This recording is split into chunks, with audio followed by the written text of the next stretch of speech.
नमस्कार दोस्तों, मैं अभी जा रहा हूँ कोडाईकनाल। ये तमिलनाडु में एक हिल स्टेशन है। कोडाईकनाल जो है ग्रेनाइट की चट्टानों, जंगली घाटियों, झीलों, झरनों, घास की पहाड़ियों, इन सब के क्षेत्र में स्थित है। इस हिल स्टेशन की बसावट के पीछे भी एक कारण है कि जब गर्मियाँ आती थी तो उसमें जो मैदानी इलाके होते थे वहाँ पे टेम्परेचर बहुत हाई होता था और उससे उष्णकटिबंधीय जो बीमारियाँ होती थी वो होने लगती थी। हाँ, रास्ते में आपको कई बंदरों के झुंड मिल जाएंगे। ऐसे यहाँ जंगल में आपको कटहल के कई पेड़ दिख जाएंगे और रोड पे बेचते भी हैं ना। थलेयार झरना, इसे रेड टेल फॉल्स के नाम से भी जाना जाता है। रेड टेल यानी चूहे की पूंछ, और ये है तमिलनाडु के थेनी जिले में। तो थेनी वन प्रभाग द्वारा इसको निषिद्ध कर रखा है, प्रोहिबिटेड कर रखा है, क्योंकि यहाँ जाने के लिए कोई रास्ता नहीं है, बहुत विगम मार्ग है। तो 2006 में यहाँ 2 पर्यटकों की मौत हो चुकी है ऊपर से गिर के। इसकी हाइट बहुत ज़्यादा है, तमिलनाडु का सबसे ऊंचा, और इंडिया में 6 नंबर पर इसकी हाइट आती है। मतलब 297 मीटर, लगभग 974 फीट ऊंचा है, और उसका एलिवेशन है 820 मीटर, 2690 फीट के आसपास। ये है कोडाईकनाल इंस्टीट्यूट ऑफ टेक्नोलॉजी। इसे प्रिंसेस ऑफ हिल्स भी बोलते हैं। इसकी बसावट हुई थी 1845 में। समुद्र तल से लगभग 7300 फीट ऊपर है और सदाबहार जंगलों से घिरा हुआ है। तमिल भाषा में कोडई का अर्थ है उपहार और कनाल का अर्थ है जंगल। इसका मतलब है जंगल का उपहार। अरे वाह, गौर दिख गया। ये बाइसन जैसे होता है, जंगली बेल जैसा। तो दोस्तों, अभी हम आ चुके हैं कोडाईकनाल झील में। ये एक आर्टिफिशियल लेक है, मानव निर्मित झील, और मदुरई के तत्कालीन कलेक्टर थे सर वेरे हेनरी लेविंगे। 1863 में कोडाईकनाल शहर के बीच में स्टार शेप की ये लेक बनाने में उनका बहुत बड़ा रोल था। और इस लेक की बात की जाए तो ब्रिटिश और यूएसए के जो स्टार्टिंग में मिशनरी थे उन्होंने इसको विकसित किया था, और बाकी जो शहर बना फिर वो इसके आसपास ही बन गया, क्योंकि पानी की सबको ज़रूरत होती है। इसका जो सरफेस एरिया है वो लगभग 24 हेक्टेयर है, और उत्तर पश्चिमी पलानी हिल्स रेंज की जो हरी भरी पहाड़ियाँ हैं उससे ये लेक घिरी हुई है। इसकी एवरेज गहराई लगभग 10 फीट है, और मैक्सिमम गहराई इसकी 36 फीट है एक जगह पे। इसका जो शोर लेंथ है, किनारे की लंबाई, वो लगभग 4.5 किलोमीटर है, और सरफेस एलिवेशन जो सी लेवल से वो है लगभग 7000 फीट, मतलब काफ़ी हाइट पे है। कोडाईकनाल की चॉकलेट बहुत फेमस है, क्योंकि यहाँ का क्लाइमेट ही ऐसा है, और 1947 के बाद जब कैडबरी जैसा ब्रांड आया तो ये और भी फेमस हो गई। दोस्तों, मैं अभी आ चुका हूँ कोकस वॉक। इसका नाम कोकस वॉक क्यों पड़ा? क्योंकि इसे बनवाने वाले थे लेफ्टिनेंट कोकर। उन्होंने 1872 में इसको बनवाया था। ये एक खड़ी पहाड़ी ढलान पर बना हुआ है, तो यहाँ से आप पूरे व्यूज़ देख सकते हो। इसके साउथ ईस्ट में बम्बर नदी घाटी है जो यहीं से दिखती है, और यदि दिन साफ है तो हमें डॉल्फिन नोज भी दिख सकती है यहाँ से। और जो यहाँ पे व्यू पॉइंट है, यहाँ से पेरियाकुलम शहर और मदुरई शहर भी दिखते हैं। दोस्तों, अभी मैं आ चुका हूँ कुरुंजी अंधवा टेम्पल में। इसको 1936 में बनवाया था लेडी लीलावती रामनाथन ने। लेडी लीलावती रामनाथन एक्चुअली ऑस्ट्रेलियाई इंग्लिश महिला थी, इन्होंने अपना नाम लीलावती रख लिया था। तो यदि इनके बारे में बात की जाए, इन्होंने शादी की थी सिलोन के सोलिसिटर जनरल पोन्नम्बलम रामनाथन से, और ये भगवान मुरुगन के प्रति बहुत समर्पित थी। तो जब इन पति की मृत्यु हुई, उन्होंने भगवान मुरुगन के सम्मान में इस मंदिर को बनवाने का फैसला किया था। और जो हिंदू धर्म ग्रंथ थे उनसे भी बहुत प्रेरित थी, इसीलिए वो हिंदू बन गई थी।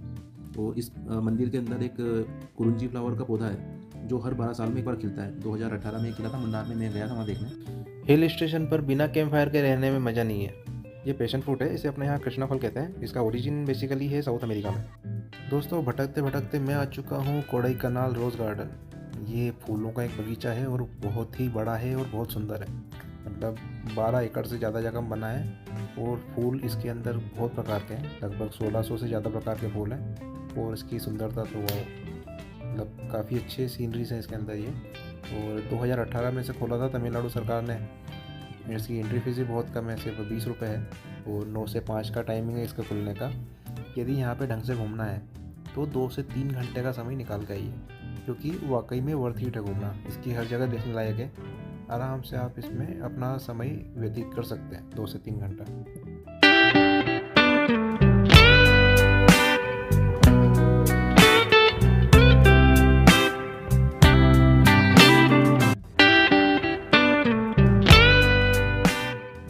दोस्तों, मैं अभी जा रहा हूँ पाइन फॉरेस्ट की तरफ। पाइन फॉरेस्ट मतलब जो देवदार के जंगल होते हैं उसी को कहते हैं। वो फेमस होते हैं नेचुरल विस्पर सुनने के लिए। तो ये यहाँ पे 1 सदी के भी पहले लगाए थे। एक इंग्लिश अधिकारी थे HD ब्रायंट, उन्होंने 1906 में ये पेड़ लगवाने का काम यहाँ पे किया था। और ऐसे यहाँ पे देवदार के जंगलों के 2 समूह हैं।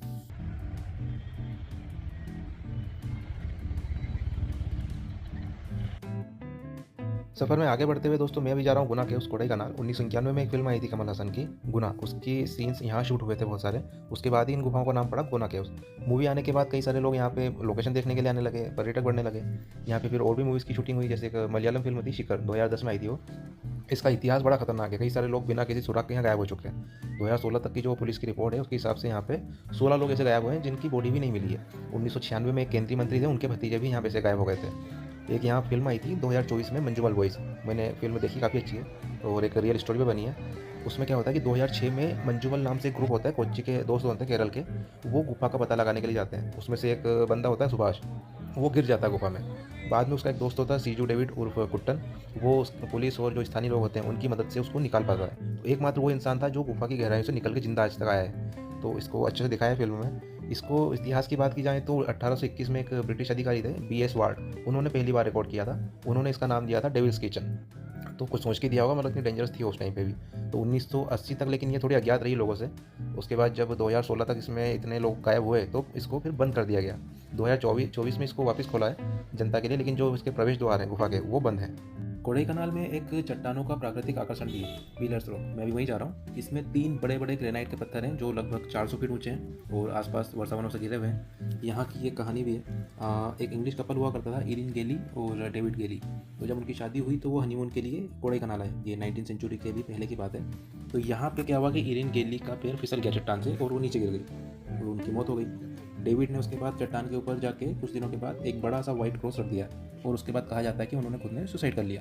तो व्हाइट क्रॉस बहुत दिनों तक तो बना रहा, काफ़ी टाइम तक, लेकिन धीरे धीरे वो समय के साथ सूख गया। ये एवोकाडो का पेड़ है, मैंने पहली बार देखा है। दोस्तों ये है सिल्वर कैस्केड फॉल्स। ये झरना बना है कोडाई झील के अतिप्रवाह से, यानी उसके ओवरफ्लो से। तो कोडाईकनाल में जो झील है मानव निर्मित आर्टिफिशियल लेक, उसके अतिप्रवाह से बना है। इसकी हाइट है 180 फीट और इससे सिल्वर कैस्केड फॉल इसलिए कहा जाता है क्योंकि जब बारिश कम होती है और उस समय पे इस झरने को देखते हैं तो इतनी ऊंचाई से गिरता हुआ पानी सिल्वर कलर का दिखाई देता है। अभी हम कोडाईघाट रोड से वापस जा रहे हैं और ये जो दिख रहा है ये है मंजलार डैम। ये 1967 में बनाया था और इसे सिंचाई के लिए बनाया था। थेनी ज़िले में है ये, मंजलार नदी पे।